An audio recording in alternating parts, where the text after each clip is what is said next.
Welcome to Expert SEM Supply Chain Knowledge Sharing session. In this session, we are going to see a term, the evaporating cloud. The evaporating cloud is one of the 6 thinking processes in the theory of constraints. The evaporating cloud, also referred to in the literature as the cloud or as a conflict resolution diagram, is a logical diagram representing a problem that has no obvious satisfactory solution. The evaporating cloud is so named in honor of Richard Bach. In Bach's 1977 book Illusion, the main characters remove storm cloud from the sky by thinking them away. If you really want to remove a cloud from your life, you do not make a big production out of it. You just relax and remove it from your thinking. That is all there to it. The evaporating cloud tool is intended to similarly vaporize a difficult problem by resolving the underlying conflict. Goldratt teaches that every problem is a conflict and that conflicts arise because we create them by believing at least one erroneous assumption. Thus, simply by thinking about the assumption that enforce the existence of a conflict, we should be able to resolve any conflict by evaporating it with the power of our thinking. Steps in problem solving. The general process for applying a easy to problem solving is as follows. Number 1, identify the type of the problem. There are variation in the way the diagrams are constructed for different kind of problem. Number 2, write a storyline of this problem in a factual, objective way, even if the problem causes an emotional upset. Number 3, build the cloud. Number 4, check the logical statements of the cloud and make necessary correction and upgrades. Number 5, surface the assumptions behind the logical connection to the find of one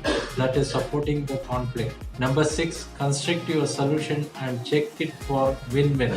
Number 7, communicate the solution to the people involved in dealing with the problem. Clouds are built by filling in appropriate boxes with statement about the situation. Both the wording of the statement and the sequence of filling the boxes can be important. Thanks for watching. Bye.